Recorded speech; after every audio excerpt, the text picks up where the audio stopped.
news on Signature TV. I am Barry Kumo Ado.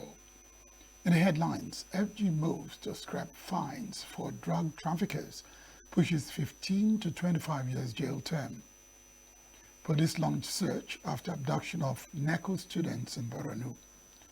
Anambra to begin environmental sanitation crackdown from July 4. Senegal police fire tear gas at constitutional reform protesters. And Chelsea blame Maresca's mid-season exit for poor 2025-26 season. Details in a moment.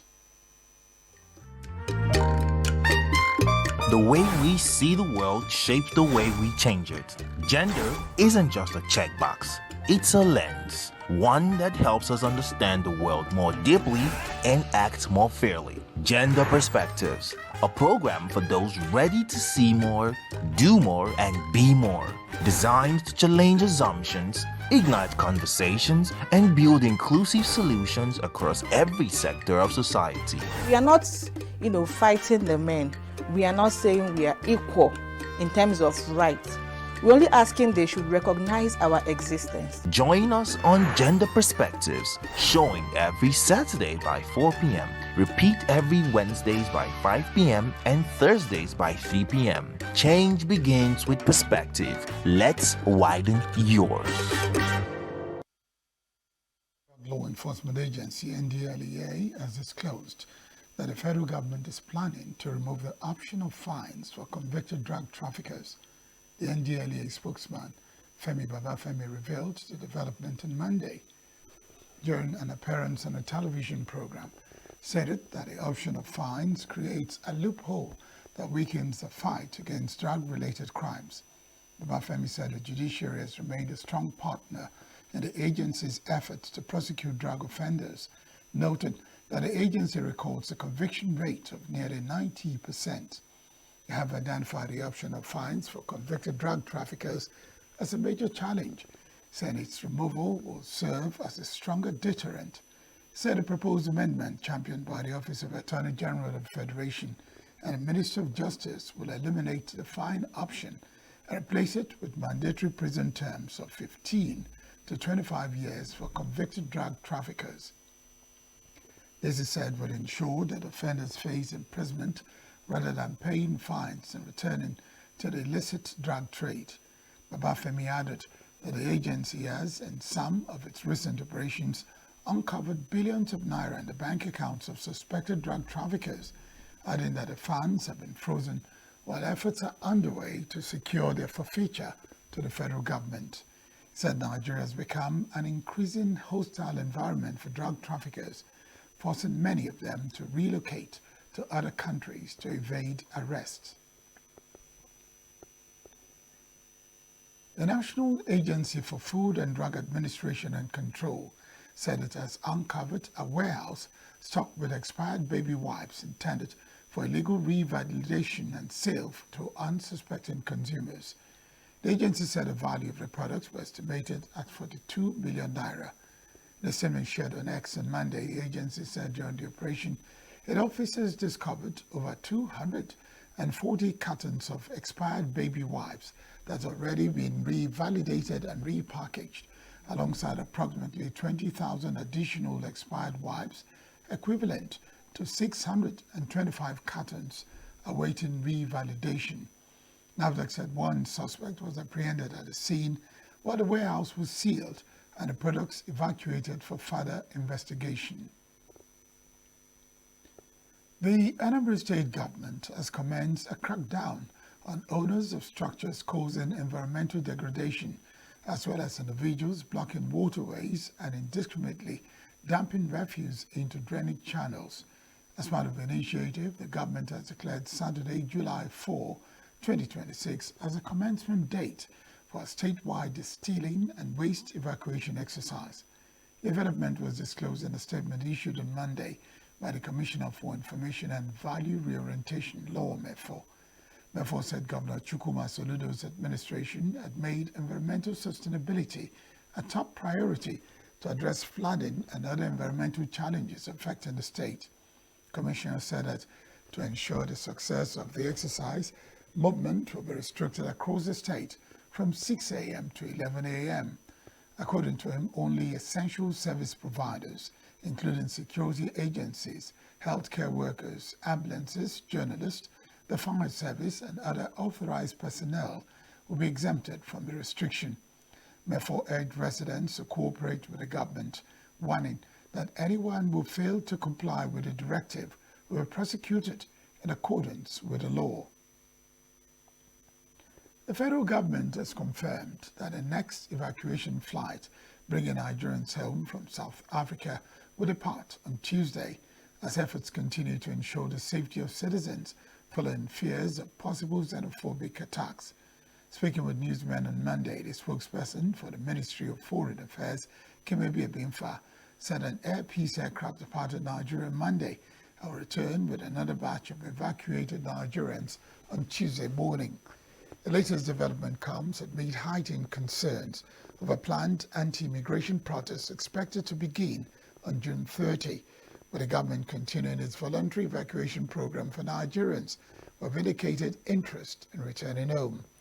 The BNFA also urged Nigerians who may remain in South Africa after the planned June 30 protests to stay calm, remain security conscious, avoid areas where protesters are gathering, and maintain regular contact with the Nigerian High Commission for updates and assistance.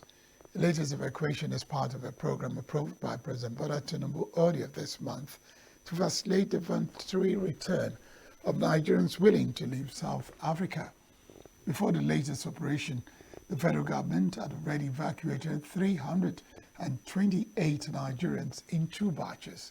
The first evacuation flight, which arrived on June 11, brought home 262 Nigerians, while the second batch of 66 returnees arrived in Lagos on June 25.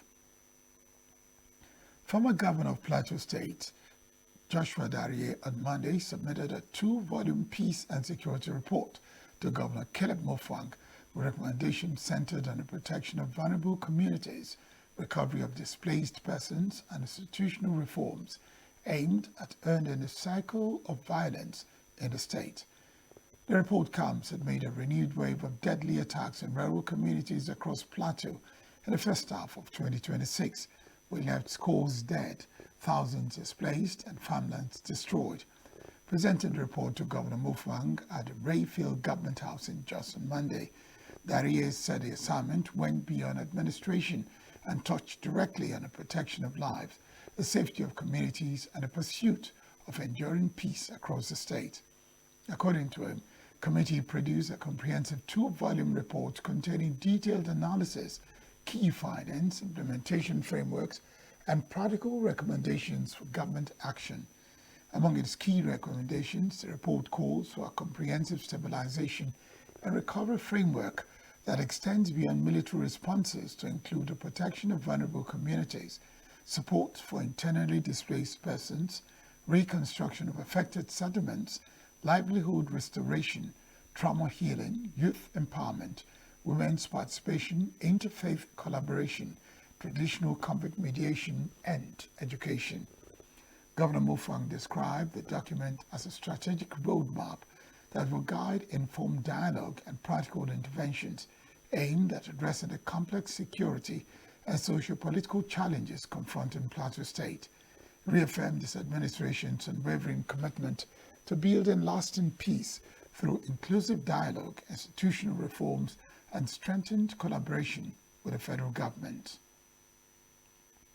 The Borno State Police Command has deployed security operatives to Lassa community in Askira Oba local government area following the abduction of an unsatisfied number of students sitting for the National Examinations Council Neco examinations by suspected terrorists.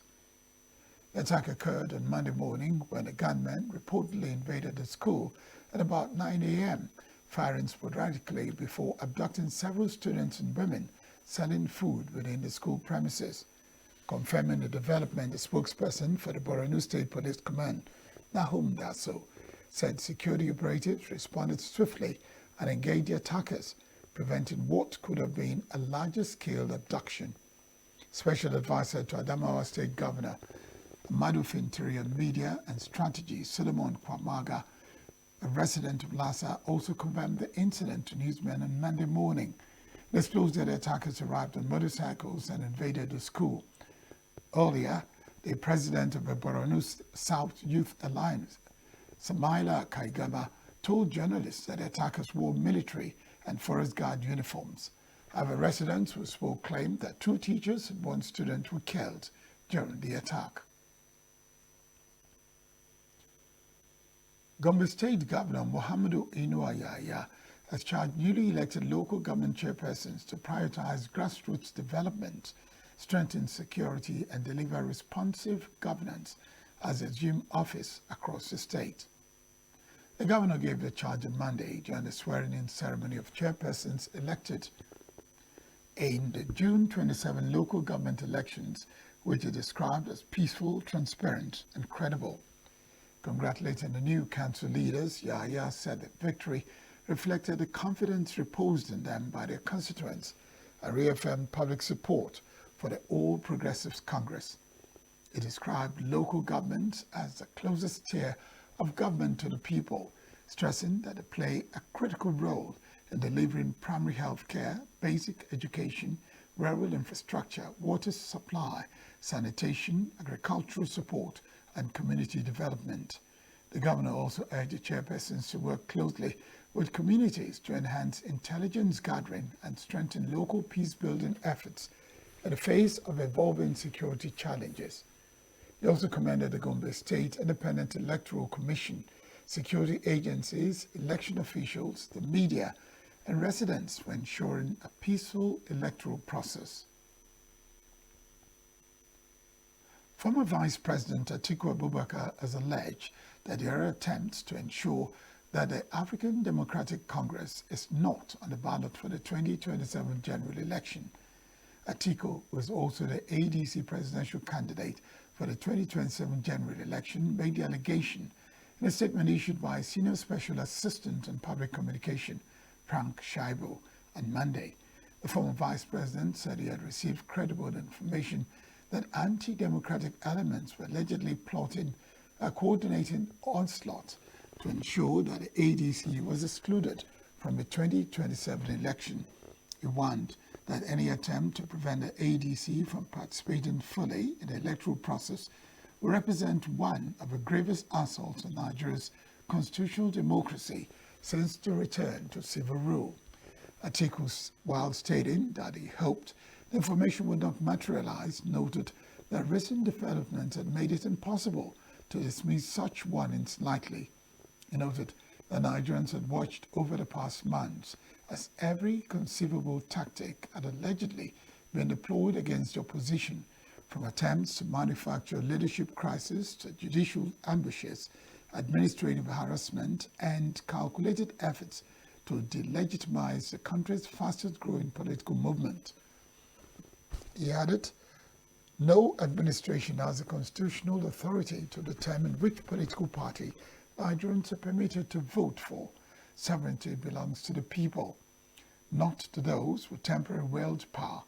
The ballot is sacred, and every attempt to tamper with it is an attack on the republic itself. The national leader of the Nigeria Democratic Congress, NDC, Senator Serika Dixon, has appealed to the party's presidential candidate, Peter Obi's running mate, Rabiu Kwankwaso, and others to remain committed to the party despite a recent federal high court judgment in Lokoja that questions its registration. Dixon made the appeal on Sunday during an interview on television program dismissing reports that some of the party's candidates were considering leaving the NDC following Friday's judgment delivered by Justice Ishai Danche. The court had set aside its earlier judgment of December 10, 2025, which directed the Independent National Electoral Commission to register the NDC as a political party. Justice Danchen ruled that the previous judgment affected the interests of a peace movement party, which claimed ownership of a logo used in security in the registration order, or was not joined in the suit. Reaction to the concerns that the ruling could destabilize the party, Dixon insisted that the judgment was only intended to create panic and discourage members. He maintained that all NDC candidates had already emerged through the party's processes and would eventually be uploaded to INEC's portal for the 2027 general election. The NDC leader disclosed that the party will file its appeal on Monday, insisting that the local judge judgment neither deregistered the party nor prevented it from participating in the 2027 general election. Still to come, Senegal police fired tear gas at constitutional reform protesters. Chelsea blame Maresca's mid-season exit for poor 2025-26 season. Stay with us. New every morning on Signature TV, we open the day for you with needed energy, information, and required vibes to shape your day. From sizzling snippets of stories in various areas of life to intriguing conversations with net worth guests. When you have people who have no track record becoming your leaders, you have a problem. There's no outstanding gratuity when Obi took over from me. I left in all the accounts of Anambra State 13.8 billion for him. Your day cannot be complete without Signature Morning on weekdays and Signature New Day on weekends. There is no better way to start your day except Signature Morning and Signature New Day every day on Signature TV. Health is more than a diagnosis. Military chief, who was also the president's son, said on Sunday he had ordered the closure of two leading media outlets, declaring that they did not believe in a free press. Uhozu Kainerugaba said the Daily Monitor, Uganda's largest independent daily newspaper, and NTV Uganda, one of the country's largest private broadcasters, will not reopen without his permission. It did not give specific reasons for closing the media outlets, both of which are owned by Nation Media Group, NMG, a media conglomerate headquartered in Kenya and listed on the Nairobi Stock Exchange. The Daily Monitor reported on Sunday that military personnel had been deployed at NMG's premises in the capital, Kampala, and that staff were being prevented from leaving or entering the premises. NTV Uganda and other NMG TV and radio broadcasters in the country were all down as of Sunday morning. Senegalese police fired tear gas on Monday to disperse protesters outside Parliament as lawmakers debated a constitutional amendment that would expand parliamentary powers and reduce those of a president. A proposal critics say could upset the balance of power in government. Senegalese civil society groups and political parties say the reform is an attempted power grab by the Parliament Speaker and former Prime Minister Ousmane Sonko. Dispute over constitutional reform risk deepening political divisions in Senegal, particularly between President Bassirou Diomaye Faye and Sonko. Sonko's dismissal in May underscored a widening split over reforms and a response to a mounting debt crisis. Relations between them may remain tense after Sonko was elected Speaker of Parliament. The push for constitutional reform has been driven by the ruling Pastor Party led by Sonko. Proposed changes include a provision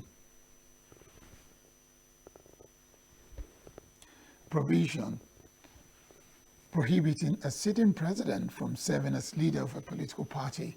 Faye is also a member of PACSTEF, but no longer holds any official role in the party.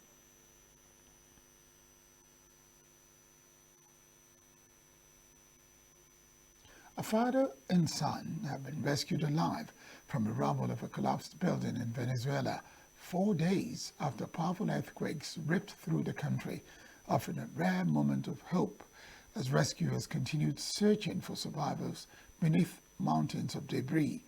The pair were pulled from the wreckage on Sunday in the coastal state of La Guaira after emergency workers spent nearly 12 hours carefully cutting through concrete slabs and twisted steel. Rescue teams from France and the United States led a delicate operation using specialist equipment to locate and extract the survivors without causing further collapse. Both were severely dehydrated and were immediately taken to hospital for treatment. The rescue came barely 24 hours after another remarkable breakthrough when a woman and a 9-month-old baby were found alive on the remains of a residential building. While the latest rescues have lifted the spirits of emergency workers and anxious families, experts warn that the chances of finding more survivors diminished significantly after the first 3 days following a major earthquake. Authorities say at least 1,450 people have now lost their lives, more than 3,000 others have been injured, and about 13,000 residents displaced by the disaster. Hundreds of buildings have either collapsed or suffered extensive structural damage, while thousands of people remain missing as search operations continue across the affected communities. More than 2,600 rescue personnel from several countries have joined Venezuelan emergency agencies in combing through destroyed buildings in search of those still trapped. Interim President Delcy Rodriguez said restoring essential services remain a priority, with electricity gradually returning to affected communities, although schools will remain closed while engineers assess damaged structures. Canadian music superstar Drake has won more than $1 million after successfully betting on Canada to defeat South Africa in the FIFA World Cup round of 32 clash. Toronto-born rapper staked $770,000 over 1.18 billion naira on a Canadian victory, with a wager carrying a potential payout of $1,001,000, about 1.54 billion naira.